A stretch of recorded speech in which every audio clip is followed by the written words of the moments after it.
Hey guys, what's up? My name's Max and I am a classic car enthusiast. I'm 17 years old. I come from New York City.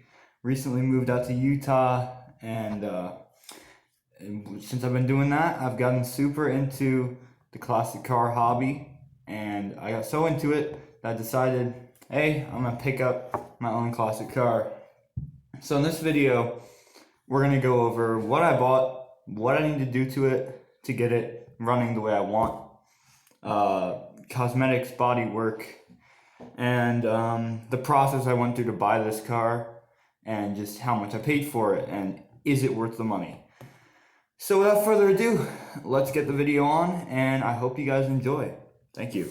Guys, so I'm in a bit of a storage room right now. No one actually sleeps here, but there is a good view of the car from this window, if you can see. I'm not sure if you guys would know what it is yet. You probably wouldn't. There's a lot of cars that are long 1950s sedans. But I'll tell you right now, this is one in very few left. And it's an extremely rare car. And yeah, we're going to go down and check it out in a few. So I'll see you right now.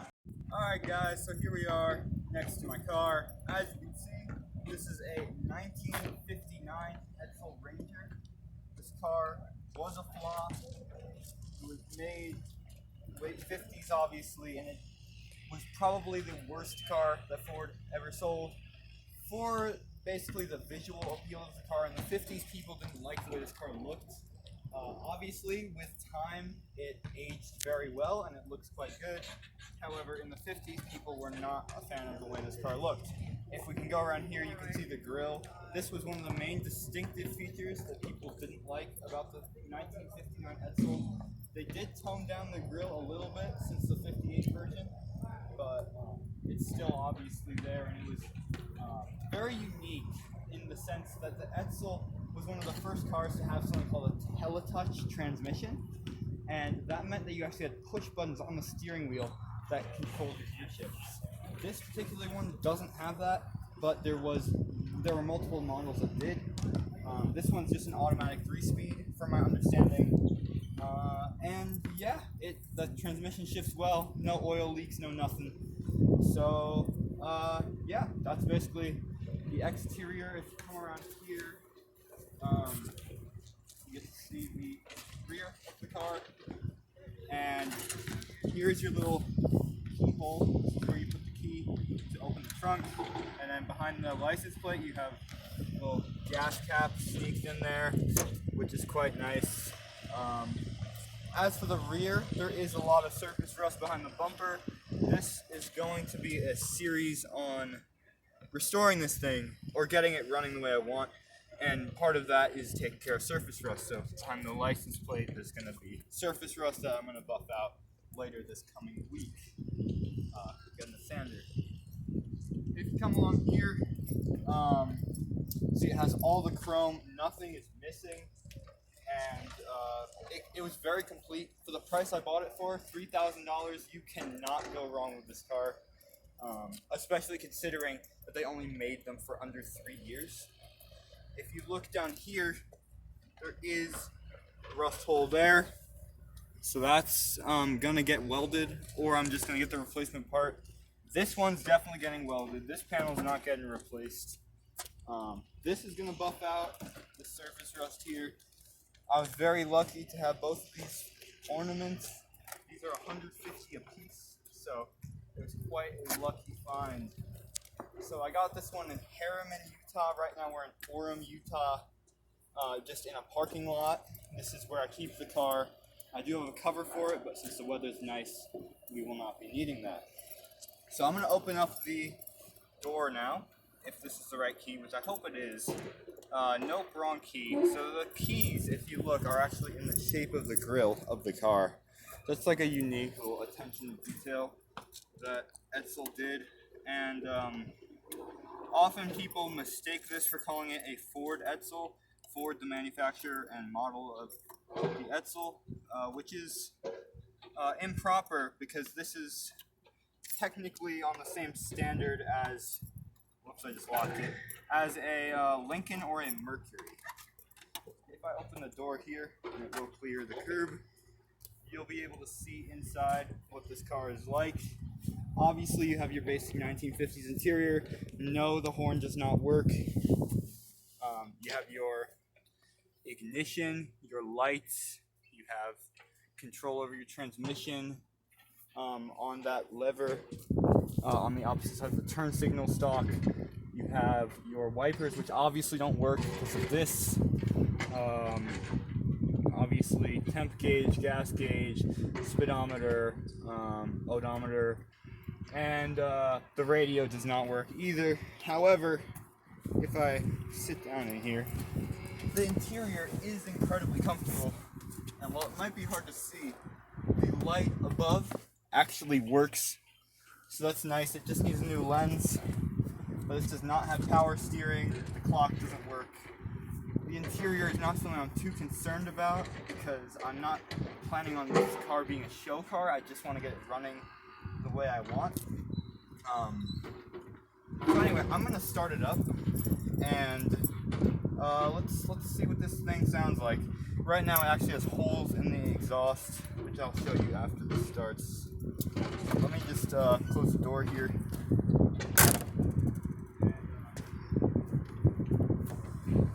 There we go. Okay, windows rolled down. This does not have power windows. It's not quite a luxury car. Start.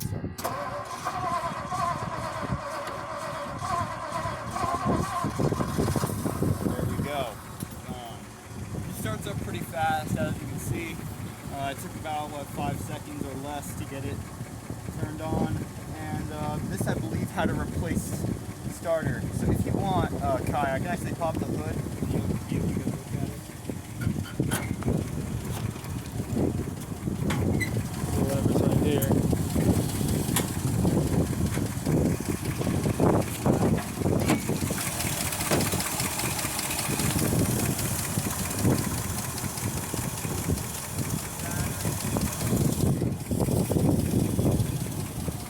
Smell this thing. The gasoline smell is phenomenal on this car.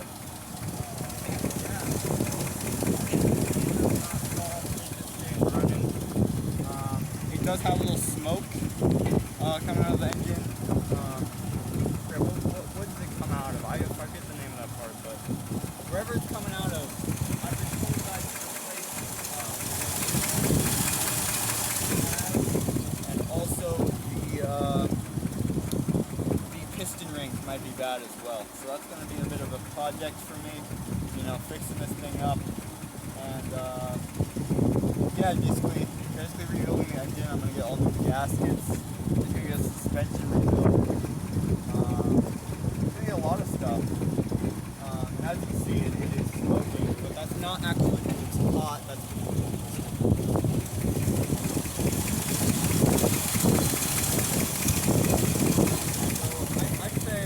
get out here and I can show you, let's get close to the exhaust, if that sounds like. So, come back here, you'll be able to hear the exhaust. Leave that open. And as you can see, the exhaust has a lot of small holes in it, and it's shaking around. And it's gonna that's gonna be fully replaced. The muffler, the exhaust, all that's gonna be replaced. I might even buy a new manifold for this one just for the looks. Manifolds are obviously, you can see them pretty well. So I think there's a couple things I want to do visually to this. It does have the aftermarket Edsel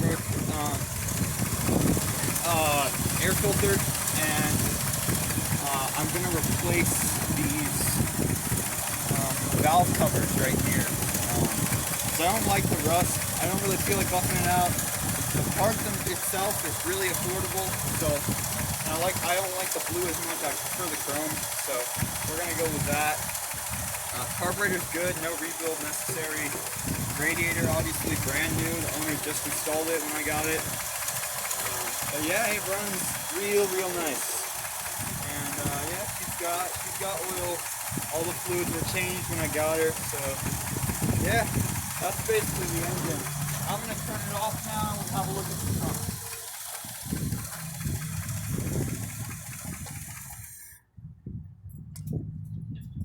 All right, crank this window back up.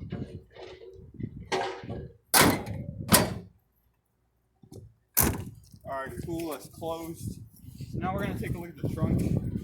And tail lights do work. I have tested them. They do work. I'm not sure about reverse lights. I'm guessing they work. I haven't actually looked at them. Let's get this open.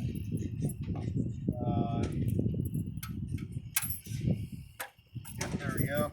And here's the trunk. So let's go through what we have in here. No trunk and treats for this one, although we do have the original air filter right here. That one is, I don't think it's in the best shape to use it, but I'm just going to keep the one that it has because that one looks really hot. We have a broken jack for this car. This is a bumper jack, I believe, and this is jacks it up from the rear. This is pretty busted. We're not going to be using that. I'm going to get a proper jack for this. Brake fluid. We have some seat belts that I got to install to get this thing legally drivable. Obviously 2 spares from the 50s. Not going to use those, obviously, and you can literally just peel off the tread of these tires because they're that worn out. As you can see over here, we have a small rust hole. That's going to be welded. We also have a rust hole right here that's also going to be welded, and a small one over there as well. So that's going to happen relatively soon. Once I have my welding equipment, my school actually has a class that I'm going to be enrolled in for welding, so that should be awesome for me. I'll be able to learn the skills and also be able to work on my car and get school credit for doing so, which nothing is better than that. So let's take a look at the rear seats because we haven't seen that yet. The rear doors don't actually have locks on them, but as you can see, the rear upholstery is phenomenal. It's got barely any wear to it except on the top of the seat. If you look through the window, it's a little bit there. But overall, I'm not worried about the upholstery. And here, the previous owner gave me these brake shoes, and these are for the drum brakes. I haven't installed them because it doesn't really need them, if I'm being fully honest. The brakes on this thing are pretty strong when I drove it around here in the parking lot. Yeah, they were more than adequate. So yeah, the brake shoes. Oh, also another thing, we have another ashtray, if I can reach it. Yep, I got it. So we have another ashtray there, in addition to the one in the front next to the glove box. Close this up. Go. So yeah, tires are good. It has the original dog dish wheels, and it's doesn't have the original tires, but the wheels are original. Obviously, hubcaps are original. Headlights do work, and yeah. So here's what I have to do to get this thing fixed. Obviously, fill in the rust holes. Talked about the engine already. I gotta fix this glass. This is a $400 repair. I'm not sure if I want to get someone to do it for me. I'm not sure if I trust myself with glass yet, but I think it's going to be, it's definitely necessary to get this thing on the road and running the way I want it to, and legally as well. We also have to do the exhaust, as I mentioned before. We're going to do the trunk. Preferably I'd want a trunk pan for this, but I haven't been able to locate one. I've been looking all over the Facebook group to try to find a trunk pan. Haven't been able to. Also, I'm going to have to register it. This was last registered 2018, so that's going to be registered for 2021.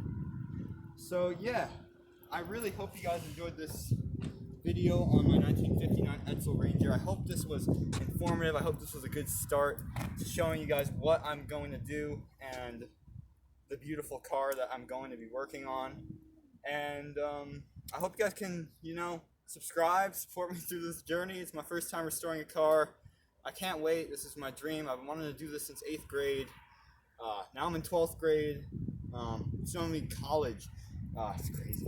But yeah, it's gonna be a project. It's something I'm up for, and if you stick with the channel, maybe we'll get some more projects later down the road. I'm thinking I'm going to get a 1972 Cadillac as a daily driver fairly soon.